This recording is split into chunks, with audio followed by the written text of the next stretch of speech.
Hello बच्चों, आज आपका 9th का पहला चैप्टर है कबीरदास। तो इनके जीवन परिचय के विषय में समझ लेते हैं। इनका जन्म सन 1398 ईस्वी संवत 1455 विक्रमी में हुआ था और इनकी मृत्यु 1518 ईस्वी संवत 1575 विक्रमी में। इनका जन्म स्थान काशी उत्तर प्रदेश और ये भक्ति काल के कवि हैं। इनकी रचनाएं साखी शबद रामायणी। इनके गुरु थे स्वामी रामानंद। इनकी पत्नी का नाम लोई था और इनके पुत्र कमाल और पुत्री कमाली। अब इसके पश्चात पाठ पर आ जाते हैं। पाठ शीर्षक है साखी। पहला दोहा है इसमें, सतगुरु हम सूरी सिकरे एक कया प्रसंग वर्षा बादल प्रेम का भीज गया सब अंग। यानी कवि क्या कहता है कि हमारे सच्चे गुरु ने हमारे ऊपर रीझ कर यानी प्रसन्न होकर हमसे एक कहा प्रसंग यानी हमसे एक ज्ञान की बात बताई और वर्षा बादल प्रेम का उस ज्ञान रूपी बात बताने से उससे जो प्रेम रूपी बादल वर्षा उससे भीग गया सब अंग यानी हमारे सभी अंग उसी में भीग गए या सरोबोर हो गए। अब इसमें रस है भक्ति और शांत, छंद है इसमें दोहा, अलंकार है वर्षा बादल प्रेम का इसमें रूपक और गुण है इसमें प्रसाद। अब दूसरा दोहा है, राम नाम के पट तरे देवे को कछु नाही क्या ले गुरु संतोषिए हंस रही मन माही। यानी राम नाम के पट तरे गुरु ने जो हमको राम नाम रूपी ज्ञान दिया, पट तरे बदले में समान मूल्य वाली वैसी ही वस्तु देवे कौ कछु नाही यानी वैसी ही वस्तु देने के लिए गुरु को मेरे पास कुछ भी नहीं है। क्या ले गुरु संतोष ये हंस रही मन मान। अब मैं किस वस्तु को बदले में समान मूल्य वाली किस वस्तु को गुरु को दे करके अपने मन में संतोष प्राप्त करूं, हंस रही मन मान। यानी मेरे मन में यही अभिलाषा है या यही इच्छा है। इसके पश्चात अब फिर तीसरा दोहा है, ज्ञान प्रकाश्या गुरु मिल्या सोजिन बिसरि जाए। यानी कवि क्या कहता है कि जब गुरु ने हमको ज्ञान दिया तो ज्ञान के प्रकाश से हमको गुरु मिला। तो ज्ञान के प्रकाश से जो गुरु हमको मिला है वो हमसे कहीं जिन यानी कहीं भी सर यानी बिछड़ न जाए, सो वो और जाई जाए। यानी जो ज्ञान के प्रकाश से गुरु हमको मिला है वो हमसे कहीं बिछड़ न जाए, अर्थात हमसे कहीं अलग ना हो जाए। क्योंकि जब गोविंद कृपा करी तब गुरु मिलिया आए। यानी जब परमात्मा ने हमारे ऊपर सच्ची कृपा की है तभी जा करके हमको सच्चा गुरु मिला है। इसके पश्चात अब चौथा पद है इसमें, चौथा दोहा है, माया दीपक नर पतंग भ्रम भ्रम इमय पड़ंत कहाँ कबीर गुरु ज्ञान थे एक आध उबरंत। यानी कबीरदास जी ने माया को दीपक के समान बताया और मनुष्य को कीड़े की भांति यानी पतंग जिसको कीड़ा बोलते हैं कि माया रूपी दीपक में मनुष्य रूपी कीड़ा जो है भ्रम यानी बार बार इसी भ्रम में पड़ करके और उसी प्रकाश में जाता है। उसको पता नहीं है कि वो इसमें नष्ट हो जाएगा। प्रकाश जो है थोड़ी देर का है या कुछ दिनों का है। यानी मनुष्य रूपी कीड़ा माया रूपी दीपक में बार बार भ्रम में पड़ करके उसमें जाता है और उसी में नष्ट हो जाता है।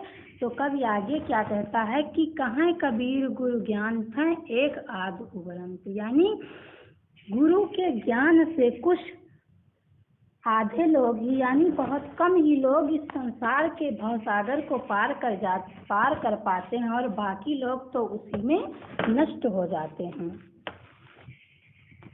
अब मनुष्य को दीपक कहा है और मनुष्य को कीड़े के समान कवि ने बताया है और माया को दीपक के समान बताया है। इसमें माया रूपी दीपक, इसमें रूपक अलंकार है और ब्रह्म ब्रह्म में पुनरुक्ति प्रकाश है और बाकी सब वही है। जब मैं था तब गुरु नहीं, अब गुरु हैं हम नहीं, दूजा दू। जब मैं था तब गुरु नहीं, अब गुरु हैं हम नहीं, प्रेम गली अति सांकरी, तामे दो न समा। यानी कवि क्या कह रहा है 5वें दोहे में कि जब मैं था, जब तक मेरे अंदर, मैं का मतलब अहंकार, जब तक मेरे अंदर अहंकार था तब तक मेरे अंदर गुरु का निवास नहीं था, क्योंकि अहंकार और गुरु दोनों एक साथ नहीं रह सकते हैं। और अब गुरु हैं हम नहीं, क्योंकि अब मेरे अंदर का जो अहंकार था वो नष्ट हो गया है, इसलिए मेरे अंदर गुरु विराजमान है।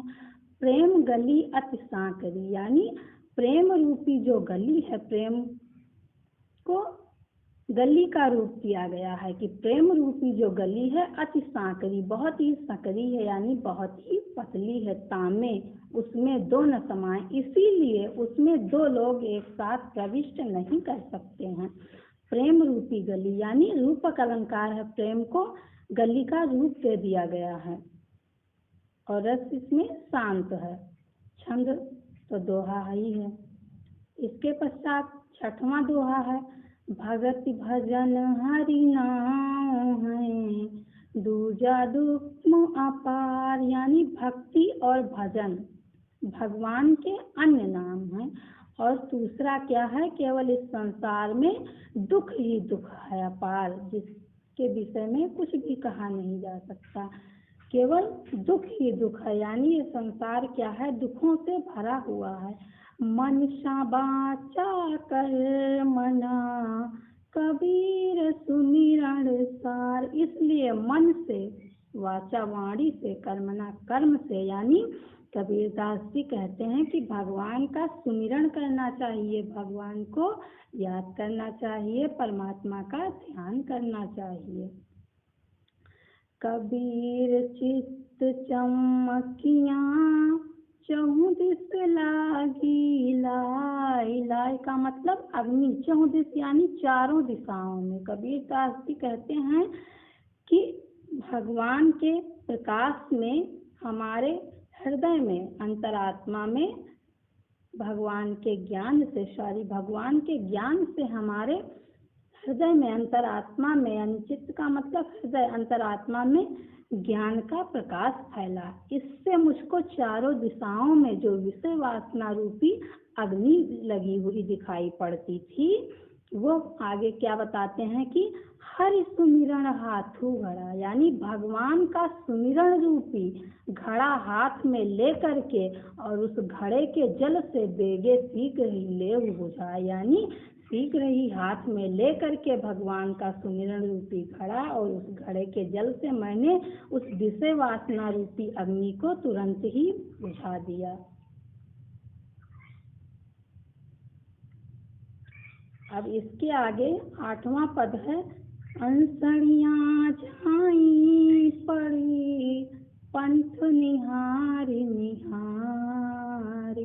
अंसड़ियाँ यानी आँखों में, झाई यानी झाई पड़ी, आँखों की ज्योति समाप्त हो गई। भगवान का रास्ता देखते देखते जो आँखों की परछाई थी, ज्योति थी, वो भी समाप्त हो गई अथवा नष्ट हो गई। निहार निहार यानी देखते देखते। और जीभड़ियाँ छाला पड़ा, और जिह्वा में छाले पड़ गए। किस तरह से, राम पुकार पुकार, यानी राम को पुकारते पुकारते जीवा में छाले पड़ गए और रास्ता देखते देखते आँखों की ज्योति जो थी, परछाई जो थी, वो समाप्त हो गई। अब निहार निहार और पुकार पुकार। इसमें पुनरुक्ति प्रकाश अलंकार है और अनुप्रास अलंकार है, और छंद दोहा है, रस शांत है और गुण प्रसाद है। इसके पश्चात अब अगले वीडियो में फिर मिलेंगे।